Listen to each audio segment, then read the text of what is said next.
dapat kartu PA belum? Kartunya kapan? Semester depan. Ya, jadi tadi sudah diberi kuliah dokter saya tentang tumor. Nomenklaturnya sudah, misalnya karsinoma sudah ya. Jadi nanti bisa nyambung. Jadi saya dari LPH ya, patologi anatomi, KPS dan rumah sakit Muardi. Jadi patologi anatomi itu suatu spesialisasi. Jadi ada spesialisnya dan tugas kita adalah melakukan diagnosis. Diagnosis tidak hanya kanker, tapi semua jaringan yang dilakukan operasi. Semua jaringan operasi itu dikirim ke LPH karena ada peraturan menterinya, permenkesnya. Jadi semua jaringan hasil operasi itu harus dilakukan diagnosis definitif di LPH nya. Kecuali dua yang tidak perlu dilakukan PA itu kalau hitam itu yang reputiumnya itu nggak perlu dikirim ke PA. Sama plasenta pada kehamilan normal itu tidak perlu dikirim ke PA. Tapi kalau yang plasenta kehamilan kelainan itu dikirim ke PA untuk melakukan diagnosis. Ini kita akan mempelajari bagaimana terjadinya kanker ya. Kemudian bagaimana kita bisa melakukan diagnosis terhadap kanker. Jadi morfologi sampai molekuler. Ini topiknya ya. Pertama kasiogenesis, bagaimana peranan pemeriksaan PA-nya, kemudian jenis pemeriksaan itu apa yang bisa kita kerjakan agar kita bisa melakukan diagnosis. Nah ini sirkuit dari kanker. Kita molekuler pathway dari kanker. Ini baru sebagian ya, belum. Ini yang disederhanakan. Jadi hijau-hijau ini adalah proteinnya ya. Ini protein yang berperanan pada sifat-sifat dari kanker itu. Ini yang paling sering pada tumor solid tumor adalah IGF pathway di sini. Ini nanti ada berfaktor IGF, serta ada IGF-nya ya. Ras dan sebagainya. Pathway-nya banyak. Ini menentukan apa? Menentukan proliferasi. Ini menentukan motility itu invasi ya, berkaitan dengan metastasis tumor. Ini berkaitan dengan survival tumor. Ini tumor itu bisa tetap hidup ya. Kemudian ini diferensiasi jadi yang lebih ganas. Dan ini saling berkaitan satu sama lain. Ini ada kaitannya sini. Makanya kanker itu kalau diobati ya, misalnya ada obat namanya reseptor kinase inhibitor, IRESA, atau divitinib atau erlotinib misalnya, di blok di sini misalnya. Nah, ini diharapkan sinyalnya berhenti ya, ini mati sinyal. Tapi ternyata tidak, karena waktu di blok di sini yang operasi ini masih dapat sinyal dari pathway di bawahnya, pathway di atasnya lagi. Jadi ini masih dapat sinyal. Di sinyalnya itu sangat kuat. Ini kalau ini baru yang sederhana. Jadi IGFR pathway itu kalau ditulis itu satu pangan ini. Pathway-nya sebenarnya kalau ditulis yang lengkap. Ini sangat rumit. Itulah kenapa apakah kanker itu bisa diobati? Misalnya pengobatan kanker itu adalah deteksi dini. Jadi sebenarnya kanker itu bisa diobati kalau masih stadium awal, stadium 1 ya, yang masih di insa itu belum menembus membran basalis, itu masih bisa dioperasi, bisa sembuh biasanya. Tapi kalau sudah menembus membran basalis, ya sudah stadiumnya 2 ke atas, itu sudah sulit untuk diobati karena ada sel yang bisa lepas, sudah lepas mungkin masuk ke pembuluh darah atau invasi ke jaringan sekitarnya. Makanya perlu dengan terapi tambahan selain operasi, ada kemoterapi atau ada radioterapi, tergantung tumornya itu radiosensitif atau tidak. Itulah kenapa kanker itu yang pertama adalah deteksi dini. Seawal mungkin kanker itu bisa ditemukan, itu semakin baik ya prognosis. Nah sekarang kita membicarakan karsinogenesis. Bagaimana terbentuknya kanker? Tadi dokter Isa sebetulnya sudah menerangkan. Jadi bagaimana dari kanker itu apabila ada kerusakan genetik. Jadi ada gen, kerusakan gen. Ini utama ada kerusakan gen dan non vital yang bisa kematian kerusakan gen. Ini bisa macam-macam nih.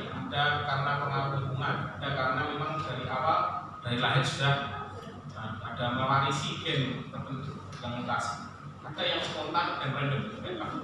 Nah dari lingkungan misalnya apa nih? Ada yang tahu nggak? Dari lingkungan? Yang Anda tahu? Dari lingkungan? Anda tahu? Karsinogen yang menyebabkan kanker zat atau sesuatu yang bisa menyebabkan kanker. Ada yang tahu? Dari lingkungan Anda? Ada yang tahu? Masa nggak ada yang tahu sih? Ada yang tahu? Silakan ya. Tadi sudah bisik-bisik tadi. Gimana? Apa? Apa? Yang bisa menyebabkan kanker apa?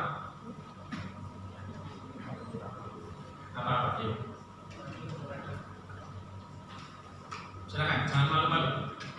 Lebih baik malu-maluin daripada malu. Silakan. Ada? Apa nih yang menyebabkan kanker? Ini lingkungan Anda ini, biar Anda bisa tahu, bisa menghindari karena kita tiap hari itu kontak dengan karsinogen. Jadi saya ingin sampaikan kepada saya, jadi tiap hari itu DNA kita itu rusak ya. Dan sebenarnya ada genetik damage. Jadi setiap hari kita bangun pagi berarti itu ada genetik damage. Jadi gen kita itu pasti rusak karena 10.000 bahasa urin penyembuhan itu akan turun setiap hari, itu otomatis. Nah nanti akan diperbaiki yang ditarik karena peluru itu pasti ada kerusakan. Nah kita tidak tahu dari mana yang mengalami kerusakan, kan tergantung yang peluru yang. Nah nanti kalau kita pas peluru itu kena exposure dari lingkungan yang karsinogen, ini bisa jadi mutasi. Jadi biar Anda bisa menghindari mutasi, yang dari karsinogen yang menyebabkan mutasi tadi. Apa tadi kira-kira? Yang tahu?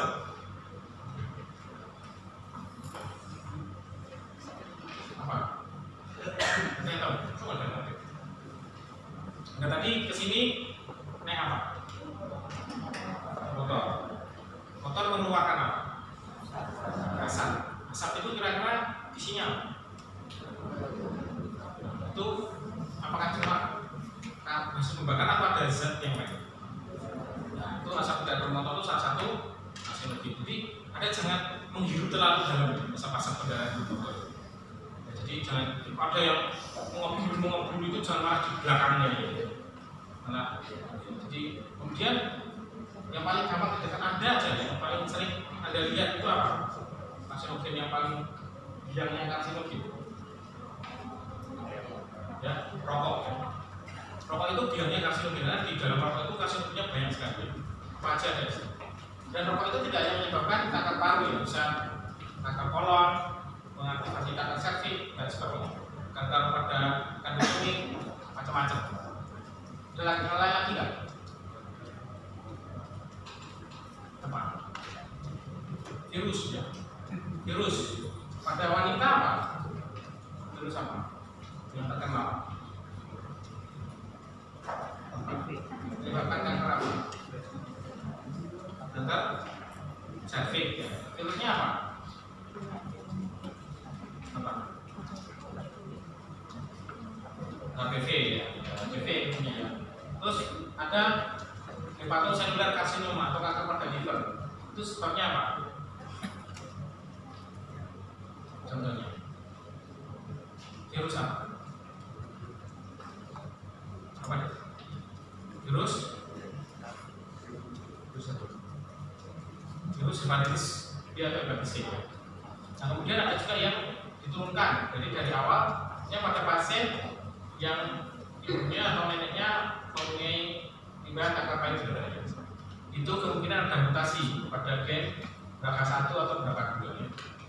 Itu diturunkan. Makanya perlu pemeriksaan, biasanya perlu pemeriksaan genetik screening kalau mau. Tapi ini belum masih. Dan ada yang spontan, random. Jadi mutasi itu memang random ya. Gen kita itu ada puluhan ribu. Dan mutasinya itu bisa random mengenai gen yang mana saja. Nah kalau pada gen yang tertentu jadi kanker, maka ini bisa menyebabkan cancer. Nah, untuk terjadi kanker itu sebenarnya cukup satu sel ya. Jadi kanker yang besar sekali itu awalnya cukup dari satu sel yang mengalami mutasi, namanya single precursor cell, ada genetik. Jadi kita tidak tahu apakah di tubuh itu sudah ada inisiatif sel atau single precursor cell ini ada atau tidak tahu. Jadi belum ada metode yang bisa mendeteksi ini single precursor cell. Satu sel saja yang menyebabkan. Ini sel ini nanti akan beranak pinak menjadi tumor.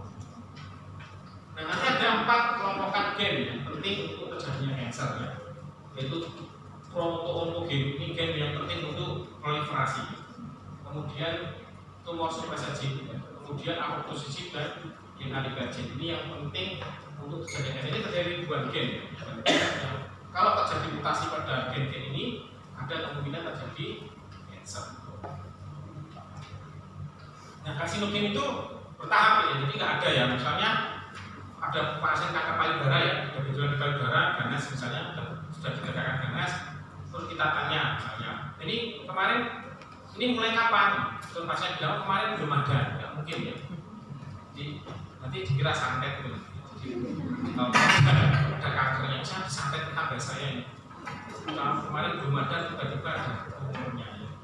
Itu enggak ya. Jadi kanker itu bertahap, multi step ya, step wise. Jadi bertahun-tahun. Cuma kita nggak sadar biasanya.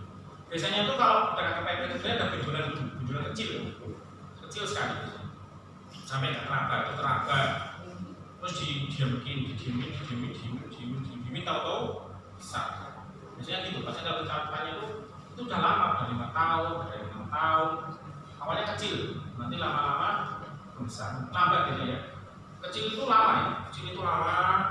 Nah nanti itu kalau di karsinogenesis itu ada tahap namanya tahap promosi. Promosi itu mau Cina, sebenarnya itu Cina ya. Awalnya Cina. Jadi tapi karena kena karsinogen tadi mungkin sering kena asap kendaraan atau merokok ya, perokok pasif gitu. Perokok pasif atau perokok itu bermacam-macam ya. Ini ada perokok aktif itu yang merokok. Perokok pasif itu yang di sekitarnya. Tapi langsung. Ada yang namanya third hand smoking. Third hand smoking itu barang-barang di sekitarnya yang kena asap rokok. Jadi rokok itu masih ada ya, walaupun orangnya sudah nggak ada, asapnya itu nempel di mana-mana ya, di meja.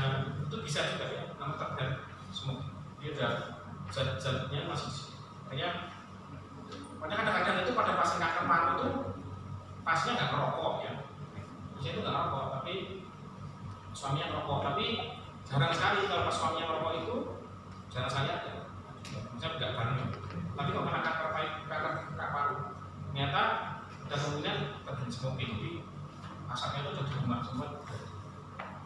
Jadi ada teori ada terjadi smoking. Kalau rokok pasif jelas ya, rokok pasif itu jelas karena menghirup asap rokok yang sama.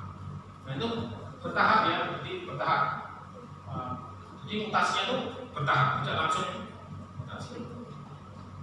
Nah, mutasi yang menyebabkan kanker tadi namanya driver mutation. Nah, tadi sel yang tadi yang single precursor cell tadi itu namanya cancer stem cell karena punya sifat seperti stem cell dan itu akan ada terus ya membersamai pasien tadi. Jadi yang awal tadi ya namanya nenek moyangnya sel kanker yang di tubuh seseorang itu akan selalu ada. Dan itu akan terus-menerus ada self renewing. Jadi seperti stem cell, jadi selalu memperbarui diri. Jadi nggak mati-mati.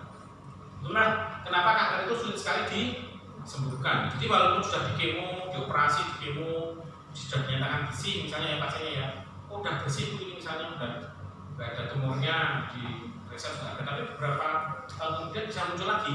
Kenapa? Karena masih ada cancer stem cell-nya ini yang bisa berdiferensiasi lagi. Karena ini belum mati, masih ada. Karena kemoterapi itu hanya membunuh anak-anak selnya yang berproliferasi cepat. Cancer stem cell itu proliferasinya lambat ya, makanya nggak kena. Ketika di terapi itu nggak bisa dimati. Nah, ada sekarang metode untuk mendeteksi cancer stem cell. Beberapa sudah bisa, tapi belum semuanya kita bisa tahu cancer stem cell itu yang mana. Kalau cancer stem cell jadi bisa kita jadikan, mungkin terapinya akan lebih efektif karena bisa membunuh cancer stem cell. Karena selama cancer stem cell masih ada, itu yang masih bisa lagi. Kalau mati kan kecil, remisi ya, ada tumornya tahu-tahu ada lagi. Karena cancer stem masih ada dan masih bisa berdiferensiasi lagi, itu masih bisa. Bisa renewal misalnya, dia bisa memperbaiki, dia memperbanyak diri terus. Nah, satu lagi listek dari cancer itu kalau ada kelainan pada gen yang menjaga integritas gen. Jadi di tubuh kita itu ada gen yang menjaga integritasnya, biar sel-sel di tubuh kita itu gennya tetap normal, tetap baik. Ya. Salah satu yang penting adalah P53. Ya. P53 itu julukannya adalah guardian of the genome, menjaga gen. Jadi menjaga agar gen itu tetap normal. Nah kalau P53-nya mutasi maka sudah tidak ada lagi penjaganya ya. Tidak ada penjaganya maka sudah terjadi mutasi selanjutnya. Nah, ini contohnya ya. Ini usaha normal ya, normal. Ada mutasinya, rumahnya dekat tukang sate. Terus tiap hari itu malah karena baunya enak terus dia menghirupi asam sate tadi. Dihirupi karena enak.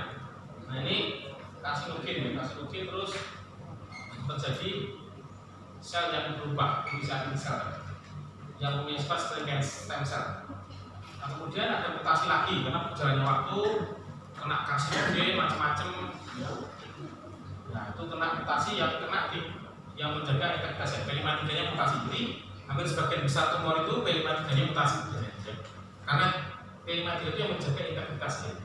Nah kalau sudah jebol ya pertahanannya, penjaganya sudah nggak ada ya sudah bablas ya. Jadi mutasinya lagi akan gampang lagi karena kena karsinogen terus mutasi terjadi terjadi ganas.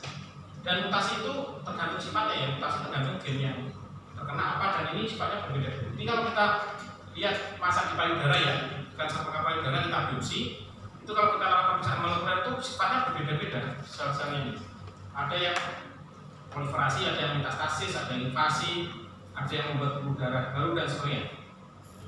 Nah, jadi sifat-sifat tumor itu sebenarnya dibagi oleh banyak sel, tentunya klonal ya, jadi banyak subklon yang lain, banyak sekali. Seperti di kelas ini ya, kelas ini kan ada yang rajin mencatat ya, orang rajin mencatat ya. Ada juga orang yang rajin meminjam catatan ya.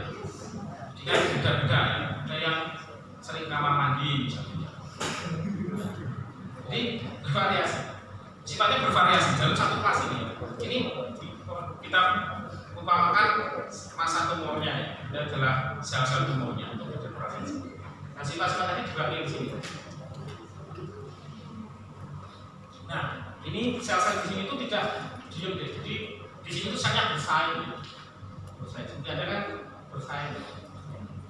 Ini bersaing siapa yang terkuat di sini. Jadi di sini tuh mutasi-mutasi itu membuat sel semakin kuat. Jadi kalau ada game itu kalau dapat kekuatan tuh makin lama makin kuat.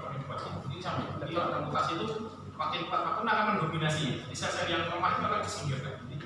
Jadi di masa tumor ini ya kalau sudah kita berhadapan dengan tumornya pasien sudah didiagnosis ganas, itu sel yang ada di situ secara molekuler sudah yang paling kuat.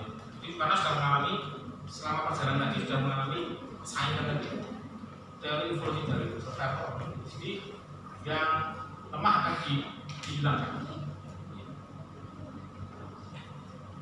Ini contohnya. Ini pada kanker pada ginjal. Jadi renal cell carcinoma pada ginjal. Jadi pada ginjal itu kalau dulu kita beranggapan bahwa sel tumor itu sama aja ya, dimanapun letaknya itu sama. Ternyata beda ya. Sel tumor itu ini pada karsinoma pada ginjal itu misalnya di bawah, di atas, di tengah. Itu kalau kita lihat, kita periksa itu beda sifatnya, molekuler beda. Anak-anaknya, anak-anaknya. Misalnya ini suka metastasis, ini suka proliferasi, ini suka invasi, beda-beda sifatnya. Secara molekuler beda. Tetapi kalau kita lihat ini masih membawa sifat asalnya, yaitu yang inisiatif tadi masih ada. Mutasi awalnya masih ada terus. Ini menunjukkan bahwa dari awalnya sama ya. Jadi terus bersaing. Ini yang menonjol apa? Ini gambar Darwin itu kalau Anda mau lihat yang dianggap teori evolusi dari itu kertas ini. Ini seperti pohon-pohon ini. Ini adalah teori evolusi. I think. Ini kalau ini apa tulisan Darwin? Ini yang bersama. Ini dulu tuh misalnya seperti kalau gambarnya seperti tapi ini maknanya mendalam. Survival of the fittest. Ini termasuk waktu di treatment ya. Jadi kalau di treatment itu sel yang lemah tadi akan mati. Sel yang lemah itu akan mati. Sel yang masih kuat itu akan tetap hidup ya. Yang secara molekuler kuat itu akan tetap ada. Jadi, makanya tetap bisa tumbuh lagi ya, karena sel-sel yang lemah-lemah akan mati karena kemoterapi misalnya. Sel yang secara molekuler kuat itu masih ada, termasuk yang sel-selnya masih, makanya terus bisa tumbuh lagi. Makanya sulit sekali ya kanker itu di terapi itu sulit sekali karena ada kanker dan ada sel yang secara molekuler itu sangat kuat. Nah, ini kalau kita simpulkan ya, ada kasus mungkin tadi macam-macam ya. Nah, mengenai kerusakan gen, kerusakan gen itu ada dua, yang genetik dan epigenetik ya. Kerusakan, nanti kalau ada mutasi tambahan nanti jadi cancer.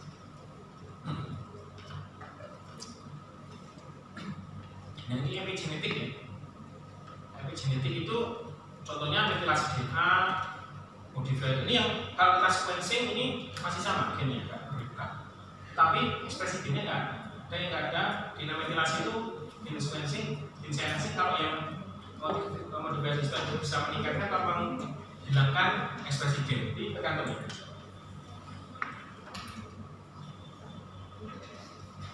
Nah, ini yang nanti Anda bisa baca sendiri ya. Kalau Anda tertarik ya, tentang cancer, Anda bisa baca ya. Hallmark of Cancer.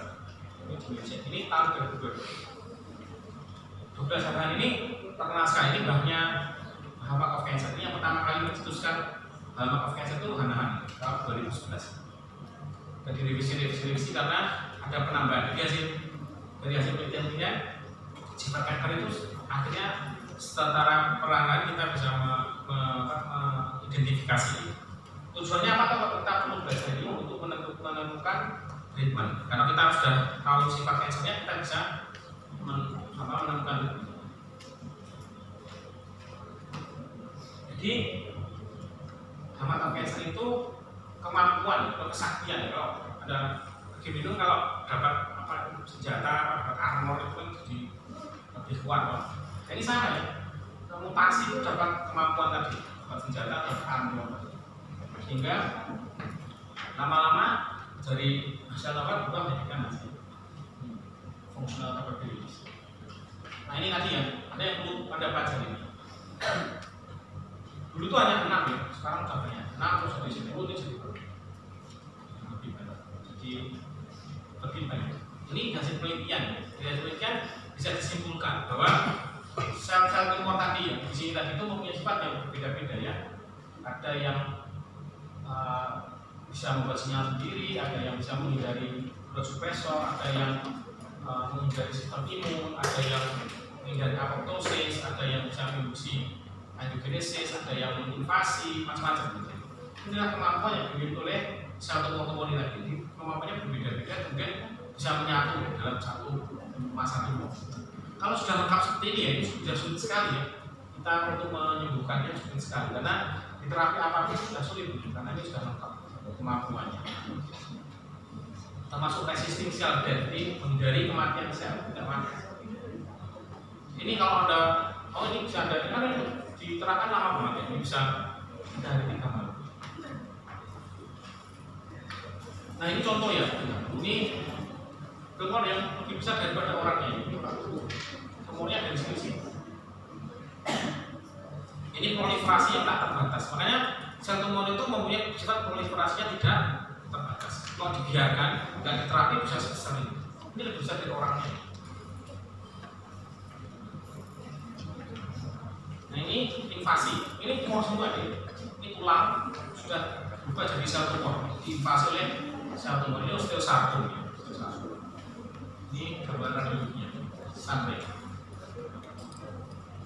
Ini metastasis ke otak. Jadi yang kita takuti pasien kanker adalah metastasis. Kalau sudah metastasis itu itu stadium 4 ya. Harapannya sudah kecil. Stadium 4 itu biasanya pengobatannya paliatif karena sudah sulit untuk diobati. Stadium 4 ini kalau sudah metastasis ke paru ini di paru. Ke otak ya, ini sudah paru. separuh metastasis ke, jadi yang ditakuti oleh cancer kayak ini metastasis. Tadi sudah diterangkan dokter Nisa ya, bedanya tumor jinak dan tumor ganas juga ya. Ini gambarannya ya, makroskopisnya ini tumor jinak itu biasanya berkapsul ya, berkapsul batas tegas. Tumor ganas itu tidak berkapsul terus kan kemana-mana, ini invasi. Ini yang tumor jinak ya, ini fibroadenom. Jadi kalau Anda mau ini melakukan diagnosis pasien ini, karena ini tidak hanya untuk praktikum ya, ini untuk diagnosis, untuk menentukan pasien. Karena tanpa diagnosis kita tidak bisa melakukan terapi. Dimana kita melakukan terapi kalau diagnosisnya belum ada. Misalnya dokter kita ya mau terapi, ada gejala di darah ini mau saya apakan, kita kalau tidak tahu ini tumor atau enggak, jinak apa ganas, kita nggak tahu diapakan. Paling dikasih anti nyeri, kasih paracetamol. Kan belum tahu ya diapakan ya. Misalnya ini harus dipastikan ini tumor atau bukan. Kalau tumor ini jinak apa ganas, kan nggak tahu. Terapinya beda ya. Kalau tumor jinak itu kan cukup diambil benjolannya aja, tumornya sudah selesai. Kalau ganas harus ada lanjutannya ya. Mastektominya yang seperti apa? Yang radikal atau yang modified? Kemudian apakah nanti dilanjutkan kemoterapi? Kemudian kalau berkati terapi itu kan dari hasil diagnosis. Kalau kita mau diagnosis kita harus tahu normalnya ya. Jadi kita kalau belajar PA itu Anda harus tahu dulu histologi. Histologi itu jadi PA itu sebenarnya kelainan dari anatomi dan kelainan dari histologi. Jadi Anda belajar anatomi itu adalah normalnya ginjal, normalnya jaringan payudara, normalnya paru, normalnya liver, itu normalnya. Kemudian Anda belajar histologi itu liver normal itu seperti ini, payudara normal seperti ini. Nah, kalau PA ini jelas sudah kelainan ya. Oh, kalau ini tuh berarti proliferasi ini tumor jinak fibroadenoma, gambarannya mirip dengan jaringan yang normal. Kalau ini sudah ganas, invasif, karsinoma. Jadi ini adalah kelainan. Makanya Anda harus mempelajari, ketika Anda belajar PA dan lihat histologinya. Jadi besok waktu ada praktikum, misalnya ya sarkom atau lymphoma, Anda lihat jaringan otot polos di uterus itu seperti apa normalnya harus Anda tahu dulu. Karena kalau Anda tidak tahu normalnya, Anda tidak bisa menentukan ini tumor atau jangan-jangan normal ya. Jangan sampai salah ya. Kalau kita diagnosis tidak boleh salah, karena ini menentukan hasil dari pasien. Kalau misalnya jinak diagnosis ganas, misalnya ya biopsi payudara misalnya ya, hasilnya jinak diagnosis ganas, sebab nanti akibatnya apa? Dilakukan mastektomi, diangkat semua payudara. Atau uterus misalnya biopsi serviknya sebenarnya jinak, ternyata saya diagnosis ganas, maka akan dilakukan histerektomi, diambil semua jaringan uterusnya, ovariumnya semua sampai habis diambil. Makanya penting sekali untuk tepat untuk melakukan. Nah ini yang jinak tadi ya, miom ini misalnya. Nah ini misalnya yang ganas tadi ya, ini mitosis patologis ini ya, mitosis. Kalau Anda lihat di praktikum ini ada mitosis. Pada cancer ya, apapun jenisnya ya, bisa karsinoma, bisa sarkoma, bisa melanoma, bisa limfoma ya, itu ada mitosis patologis. Ini sel ganasnya ya, itu jelas sekali, ganas sekali ya. Ini ada sel kecil-kecil, spindle, ada yang besar sekali ya. Ini anak intinya kelihatan sekali ya. Ada yang intinya lebih dari satu. Ini ganas sekali ya. Terhadap keganasan histologi ini, sebenarnya sudah vertikal, sudah ganas sekali. Nah, sekarang kita akan mempelajari. Dari sini ada yang tanyakan nggak? Jelas ya? Sudah jelas apa belum? Kalau belum jelas, Anda bisa tanya ya. Silakan, nggak ada yang tanya? Berarti sudah jelas. Jadi nanti kalau ujian, saya bisa jawab. Nggak tahu benar nggak ya? Jadi bisa jawab. Jadi sebenarnya Anda mempelajari ini bukan untuk ujian sebenarnya. Jangan hanya karena biar saya lulus ujian, tapi ini menjadi dokter nanti. Jadi sebagai dokter nanti akan menemui hal ini. Kalau Anda nanti koas di Muardi misalnya, atau koas di mana, di rumah sakit UNS misalnya, nanti Anda akan ketemu pasien-pasien seperti ini. Jadi Anda sudah tahu, sudah ada bekalnya ya. Jadi ilmu itu tidak hanya dimengerti tapi dihayati. Bagaimana Anda bisa menghayati ilmu itu ya? Gampang ya. Jadi kalau Anda bisa melakukan sesuatu sambil ngalamin itu berarti sudah menjiwai. Anda menyetir atau naik motor itu pakai mikir kan? Tidak. Kalau ngalamin aja tahu sudah tersesat ya. Sampai ke tempatnya. Nah, Anda jangan mikir lagi gitu. Karena sudah refleks. Jadi kalau cara refleks itu berarti sudah kompetensi tertinggi ya. Kalau dokter itu ya kompetensi tertinggi itu ya bisa refleks. Sudah nggak usah mikir. Misalnya tadi ya, Anda mau ke Solo Paragon misalnya, Anda sudah nggak usah pakai Google Map lagi atau pakai Waze, beloknya kiri, kanan, nggak itu. Tahu-tahu Anda sudah sampai ke Solo Paragon, karena tahu-tahu ngalamin, tahu-tahu sudah sampai situ. Berarti itu sudah level skill yang sudah tertinggi. Kalau masih mikir itu berarti masih ya. Nah, kita akan melihat bagaimana peranan pemeriksaan PA untuk mendiagnosis cancer. Nah, contoh ya, contoh ya. Kalau ini yang kita kerjakan sehari-hari di rumah sakit, ini settingan di rumah sakit. Jadi ada yang namanya triple diagnosis. Triple diagnosis itu maksudnya apa? Ada 3 diagnosis. Untuk menentukan diagnosis pasien itu ada 3 diagnosis. Diagnosis klinis ini biasanya dilakukan oleh kalau ini dokter bedah onkologi misalnya. Oh ini kok ada benjolan, pasien datang soal ujian ya, seorang wanita umur atau perempuan umur 60 tahun datang ke poliklinik bedah rumah sakit mana ya, dengan temuan benjolan pada leher yang ikut gerakan menelan ya, terus diapakan? Ini dokter bedahnya akan periksa ini benjolannya, pasien sudah menelan, oh berarti tiroid. Terus ini kok benjol ya? Kan udah tahu tuh, nggak bisa dilihat dari sini, nggak bisa. Ada apa di dalamnya kan cuma diraba aja, nggak tahu di dalamnya isinya apa. Makanya perlu dalam pemeriksaan radiologi ya, dikirim ke radiologi, silakan USG ya, silakan USG. Ini USG ya, itu tumornya ini arteriokaryosis, ini tumornya.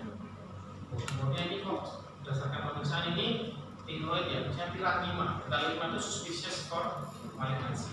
Jadi oh ini ganas. Nah, untuk tahunya gimana? Kalau memastikan ganas satu ini kan baru dari luar ya, maka itu perlu diambil sampelnya, perlu diambil nanti dikirim ke lab PA ya, ke tempat kami. Kita lakukan biopsi jarum halus atau fine transferase biopsi. Nanti bersama dengan dokter radiologi itu kita tusuk pakai jarumnya. Jarum kita ambil, terus kita lakukan pengecatan ini gambar. Ini papillary carcinoma atau ditemukan sel ganas. Nah, nanti hasilnya dikembalikan ke dokter onkologi. Nanti akan oh ini berarti sudah tahu ini ganas, maka saya akan lakukan apa? Lakukan ini dan pengambilan limfnodi misalnya. Terus ini jaringan ini dikirim lagi ke lab PA. Kita lakukan diagnosis definitif yang pastinya dari jaringan. Nah nanti kita ada pemeriksaan makroskopis, mikroskopis. Nanti kalau ada kartu diajarin tadi. Makroskopnya gimana? Nanti kita belah. Ada tumornya kita ambil, kita periksa, kita bikin slide yang seperti ada nanti praktikum ya. Kita diagnosis, oh ini papillary carcinoma sudah dekat. Hasilnya dikirim lagi ke dokter dalam grupnya, nanti akan menentukan mau diapakan lagi, apakah mau di kemo atau di radioterapi atau apa ya, nanti tergantung dari dokter dalam grup. Nah kalau kasusnya sulit gimana? Kadang-kadang hidup itu tidak seindah yang kita bayangkan. Ini kan gampang, ini jelas. Ada yang kasus-kasus yang diantaranya, yang antara jinak dan ganas, itu yang sulit ya. Antara jinak dan ganas. Kalau jelas jinak atau jelas ganas itu nggak ada masalah ya. Tapi yang antara jinak dan ganas itu pasti selalu ada. Ya. Itu kan kita harus hati-hati. Ini jinnya apa? Ganas. Karena kalau ganas terapinya radikal ya. Kalau jinnya kan cuma diangkat saja. Jadi biasanya kita akan kumpul-kumpul bareng di off ya. Antara dokter onkologi, radiologi PA itu akan ngobrol bareng. Kita ngobrol bareng namanya CPC, Clinical Pathological Conference. CPC jadi membahas pasien tadi. Kalau dari klinis seperti ini, dari radiologi seperti ini, PA-nya seperti ini, nanti kita akan saling mencocokkan. Ini perlu diambil lagi misalnya seperti ini, atau ini saya ambil lagi pemeriksaannya, atau radiologi mungkin perlu ditambah pemeriksaan lain. Jadi kita akan saling ngobrol sehingga kita sampai pada kesepakatan, namanya diagnosis kesepakatan dari tiga tadi, klinis, radiologi, dan PA. Kalau pada kasus sulit, karena ini menentukan nasib pasien, jadi kita harus hati-hati. Ini contohnya pada payudara ya, ini gejala pada payudara. Ini harus di mamografi. Ini ada masalahnya. Misalnya ini berat 5, berat 4. Kita lakukan sama, VNAB tadi, ini ada sel-sel ganasnya. Terus kita tadi kembali ke dokter onkologi, dilakukan operasi yang prostatectomy-nya tergantung dokter onkologi yang menentukan. Nanti kita lakukan pemeriksaan lagi, pemeriksaan histopatologi ganas. Nanti hasilnya dikembalikan. Kalau ada yang sulit gimana? Ya ngobrol lagi. Jadi kita itu saling berhubungan baik dengan dokter radiologi dan dokter klinisinya, karena kita saling harus mendiagnosis, itu harus datanya lengkap, tidak bisa langsung dari tempat kita saja. Nah, diagnosis PA itu sampai saat ini dianggap sebagai gold standar. Kenapa gold standar? Karena diagnosis itu dilakukan dari jaringan tumornya. Kalau yang lain kan tidak mengambil jaringan tumornya, dari jaringan tumor yang ada diambil. Jadi dari jaringannya langsung kita lakukan pemeriksaan. Nah, kenapa penting pemeriksaan PA itu untuk menentukan treatment ya? Jadi kalau sahabat kita jinak, makanya kita diagnosis kita itu ditunggu-tunggu oleh dokter klinisnya. Ini jinak apa? Ganas. Kalau jinak ya sudah, operasinya cukup. Tapi kalau ganas itu perlu terapi tambahan. Kemudian menentukan prognosis. Menentukan prognosisnya atau evaluasi. Misalnya pada pasien karsinoma nasofaring ya, setelah di radioterapi dilihat nasofaringnya, nanti kalau ada yang mencurigakan di biopsi, dikirim ke PA lagi untuk menentukan sel tumornya masih ada enggak. Jadi kita lihat tumornya masih ada enggak. Kalau ada ya berarti aman. Kalau ada, jadi nanti terapinya dilanjutkan. Nah, untuk diagnosis tepat itu ada dua hal yang penting. Fiksasi yang kedua, ini triple diagnosis tadi. Fiksasi itu apa? Fiksasi itu selalu saya tekankan ya. Nanti kalau ada jadi dokter bedah, dokter yang memegang pisau ya. Jadi yang operasi ya, itu perlu fiksasi. Fiksasi itu adalah memasukkan jaringan tadi yang masuk operasi tadi ke cairan ini. Cara fiksasi nggak?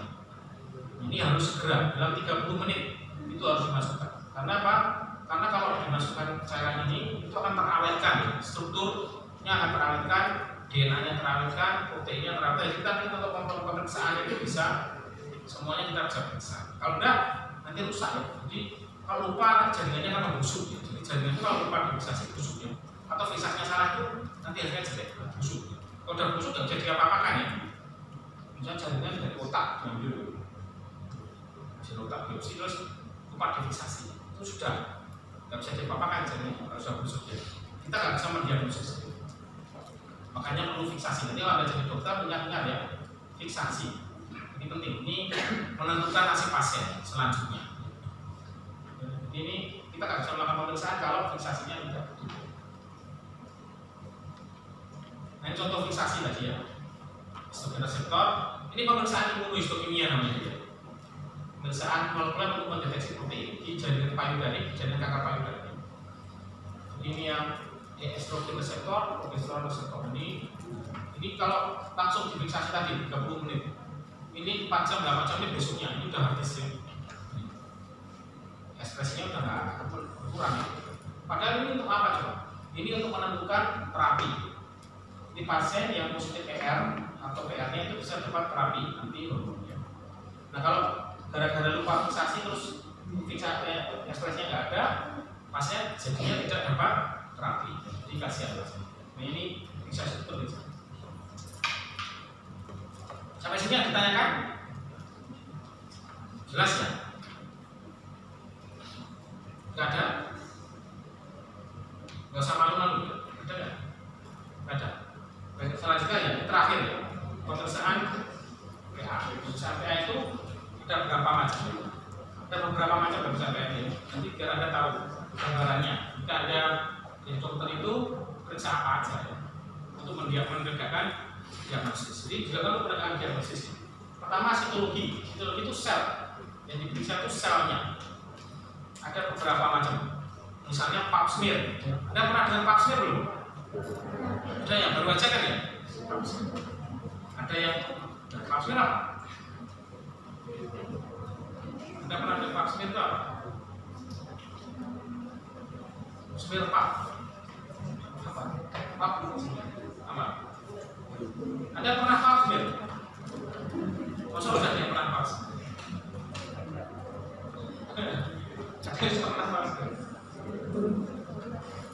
Ini wajib ya, nanti kalau Anda sudah berumah tangga ya, itu Anda harus wajib pap smear. Ini screening penting untuk kanker serviks. Ini ada persyaratannya untuk pap smear. Jadi kalau sudah berumah tangga kan wajib pap smear. Kemudian FNAB, financial aspirasi biopsi. Kemudian cairan pleural, urin, sekutu, masih tes dan sebagainya. Kemudian histopatologi ini jaringan, yang diambil itu jaringannya ya. Bisa tonsil, bisa nasofaring, bisa payudara, bisa ginjal, bisa liver, bisa otak, bisa sebagainya. Bisa biopsi, bisa hasil operasi. Tapi jaringan. Kemudian terakhir adalah molekuler patologi, ini pemeriksaan molekuler ya, untuk mengkonfirmasi atau membantu diagnosis dari hasil histopatologi. Ada imunohistochemia yang paling sering kita pakai, FISH atau CIS, kemudian kita pakai PCR ya, real time PCR, melihat mutasi dan lipid biopsi. Sitologi ya sekarang. Pertama, financial aspirasi biopsi itu dari jarum balok ini paling sering kita kerjakan tiap hari ya, dikirim oleh PA pasien dengan benjolan.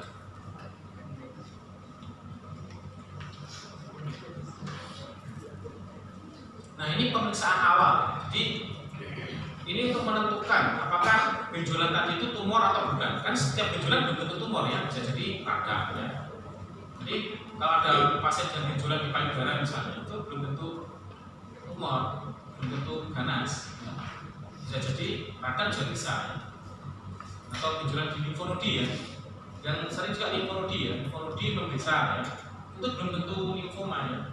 Bisa saja cuma radang radiologis atau TBC misalnya. Jadi perlu dipastikan. Kalau dari USG saja belum bisa, itu baru biasanya tadi tirat, berat, suspicious, itu belum bisa menentukan aslinya karena belum diambil jaringan. Nah, makanya ini salah satu cara untuk mengambil jaringannya yang paling gampang. Sebenarnya ada core biopsi ya, atau biopsi eksisi. Biopsi eksisi itu diambil semua, eksisi atau sebagian diambil sedikit gitu untuk biopsi atau core biopsi dengan jarum khusus nanti diambil biopsi. Tapi yang paling simpel, yang paling gampang adalah FNAB. Ini untuk menentukan awal ini zina atau ganas. Nanti kalau kita sudah jelas kita bisa mendiagnosis ya zina apa ganas. Tapi kalau meragukan kita minta konfirmasi ya dengan biopsi. Tapi ini awal dulu untuk menentukan ini kira-kira tumor atau bukan. Kalau tumor ini zina atau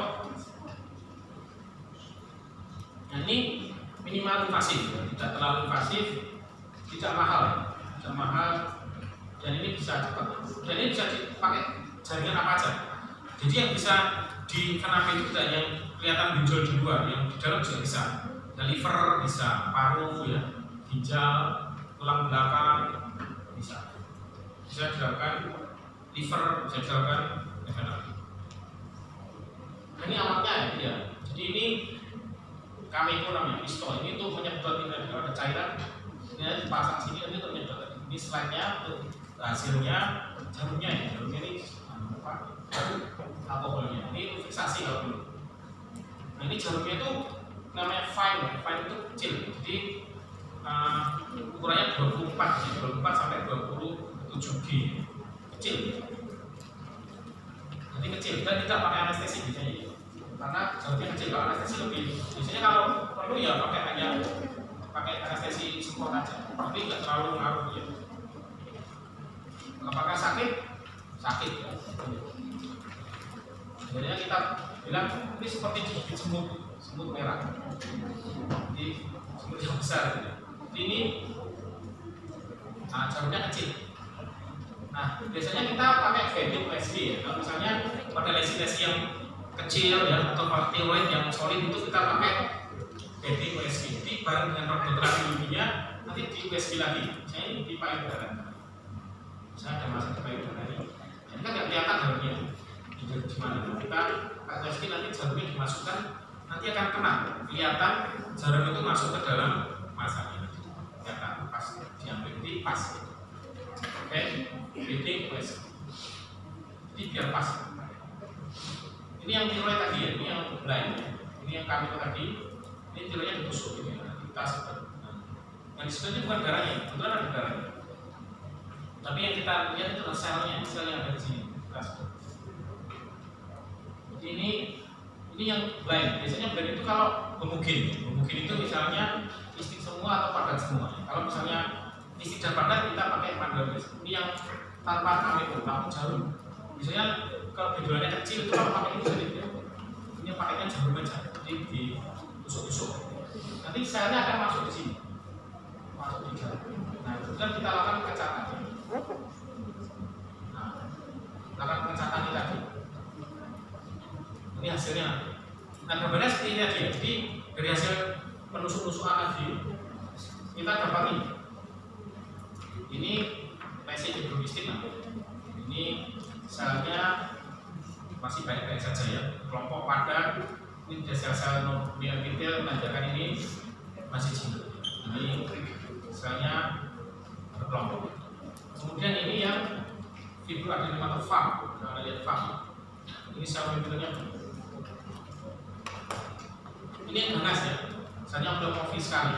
Dari sini kita bisa menentukan ya, dari jarum tadi ya, jarum yang kecil tadi kita bisa menentukan ini itu tumor atau bukan. Terus kemudian jenis apa? Ganas. Itu yang paling penting.